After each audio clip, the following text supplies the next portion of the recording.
السلام عليكم ورحمة الله تعالى وبركاته. مرحبا بكم في حلقة جديدة من برنامج أستاذ مصبور. في هذه الحلقة سنتحدث عن نادي ريال مدريد الذي توج بلقب الليغا للمرة الثالثة والثلاثين. كان بإمكاننا التحدث عن أرقام الفوز بالليغا. أن الريال حقق 29 انتصارا من أصل 38 مقابلة، أنها فازت في 20 مقابلة بفارق 3 أهداف عن خصومها، أنها تمكنت أن 17 لاعبا تمكنوا من تسجيل هدف على الأقل، أنه كانت هناك مجموعة من الإيجابيات في الليغا هذا الموسم بالنسبة للريال. لكن ارتأينا التحدث عن زيدان، لأن زيدان هو له الفضل في فوز الريال بالليغا والتأهل إلى نهائي أصوات الأبطال لموسمين متتاليين. فسنتطرق إلى أسباب تتويج الريال باللقب، ولكن دائما الفضل يعود إلى زيدان. النقطة الأولى المداورة. زيدان وضع الثقة في جميع اللاعبين واستخرج منهم أقصى ما لديهم، فنجح في الضرب عصافير بحجر واحد. أولها تفادي مشاكل مستودع الملابس كما كان يحدث في المواسم الماضية، فتكون دائما هناك فئة متدمرة وفئة مدللة. النقطة الثانية إراحة أعمدة الفريق، خاصة في المقابلات العادية برسم كأس الملك أو في الدوري عندما يتواجه الريال فرق النصف الثاني من الترتيب.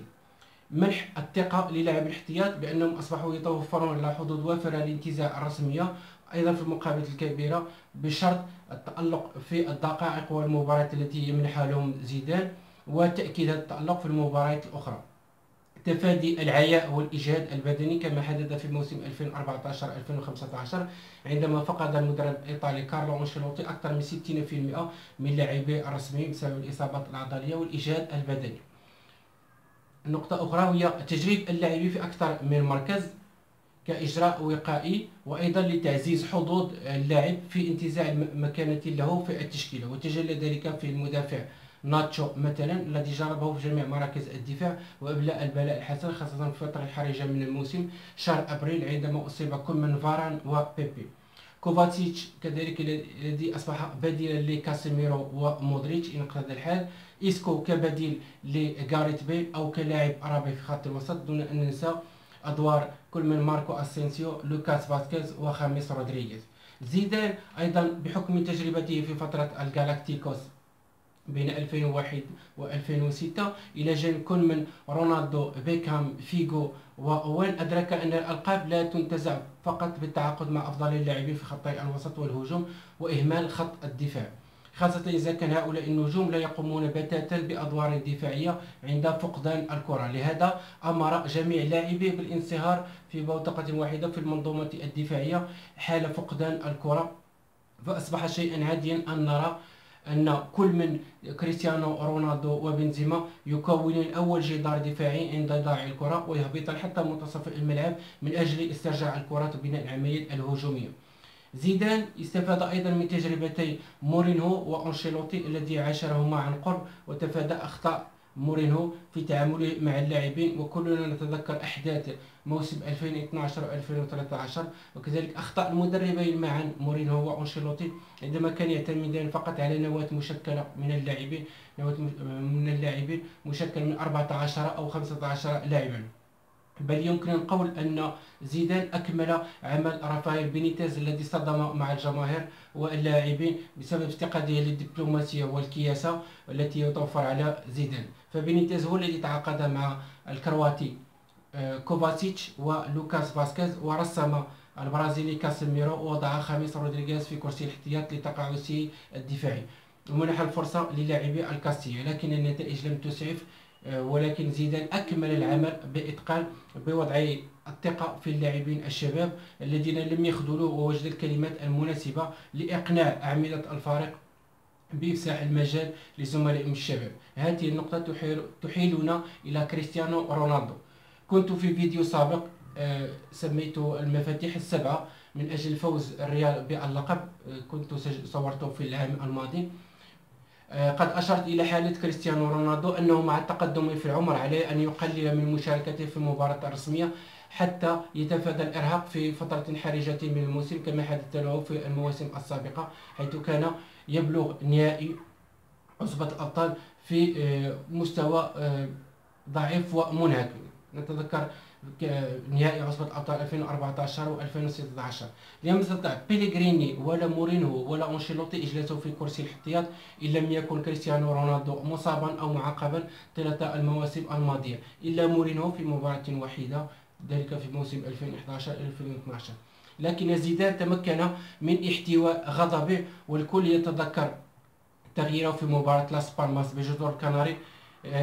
لكن زيدان وأدى الأزمة في مهدها، وتمكن من نصحه أن هذا الإبعاد يصب في مصلحته، مثل ما هو الشأن في تغيير مركزه من جناح أيسر إلى مهاجم صريح، وهو الشيء الذي كان يرفضه في المواسم السابقة مع المدربين الآخرين. فكانت النتيجة تألق مبهر لكريستيانو رونالدو في الشهرين الأخيرين أمام كل من بايرن ميونخ، أتلتيكو مدريد برسم عصبة الأبطال، سيلتا فيغو ومالاغا برسم الدوري الإسباني.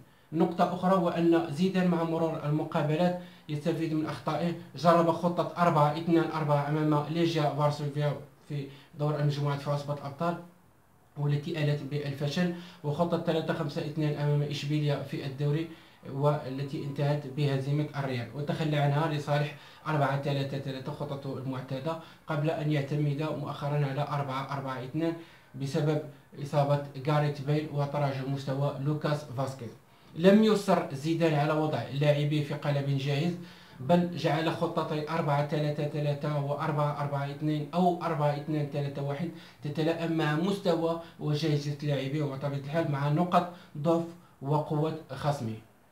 في الأخير يجب الإشارة إلى أن نجاح الريال يعود أيضا إلى كون زيدان هو الأخ الأكبر أو الأب الروحي لمجموعة من اللاعبين. فبعد كريستيانو رونالدو الذي تحدثنا عنه، هناك كريم بنزيما الذي كان بإمكان أي مدرب أمام ضغط الصحافة الإسبانية التي كانت ترغب في ترسيم مواطنها موراتا، ضغط الجماهير العريضة التي تجده ناقصا للفعالية، تنضاف إلى مشاكله الشخصية. كان بإمكان زيدان التخلي عنه وتحطيمه، لكنه وثق فيه وجعله عنصرا أساسيا في خط الهجوم في أهم المقابلات، وأثبت هذا الأخير العلو كعبه كمفرغ للمساحات لكريستيانو رونالدو، كمراوغ ممتاز وكممرر جيد وقناص للأهداف، وذلك في أهم شهرين من الموسم.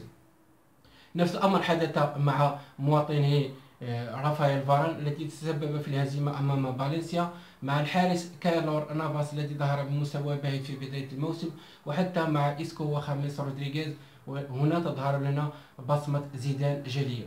وجود زيدان على كرسي الاحتياط يبعث على الثقة والتفاؤل للاعبيه. هنا تحضرني واقعة مباراة الريال أتلتيكو مدريد برسم لقاء إياب عصبة الأبطال دور النصف، عندما كانت الريال منهزمة ب2-0 بعد مرور 15 دقيقة. زيدان حافظ على هدوءه وتمكن من إرسال موجات الثقة إلى لاعبيه للعودة في اللقاء، وهو ما حدث بعد ذلك، حيث تمكن الميرينغي من التحكم في زمام المقابلة، وبالتالي التأهل لنهائي عصبة الأبطال. نود فقط الإشارة إلى أن على الريال زيدان تفادي مشكلتين تتكرران هذا الموسم كثيرا، وهي قلة التركيز في البداية. حدث هذا الأمر في عدة مقابلات، ثم التراخي واستسهال الخصم بعد التقدم بفارق هدفين، مما تسبب في ضياع نقاط مهمة أو في انتزاع الفوز في الوقت الميت. في الأخير أتمنى أن يكون هذا الفيديو راقكم. لا تنسوا الاشتراك في قناة أسامة سبور والضغط على زر الإعجاب واقتسام هذا الفيديو مع أصدقائكم. في الحلقة القادمة سنتطرق إلى تقديم المقابلة النهائية التي تجمع اليوفي بنادي ريال دورتموند، تطرق إلى نقاط الضعف ونقاط القوة، كذلك إلى مفتاح المقابلة. ترقبونا في الحلقة القادمة إن شاء الله.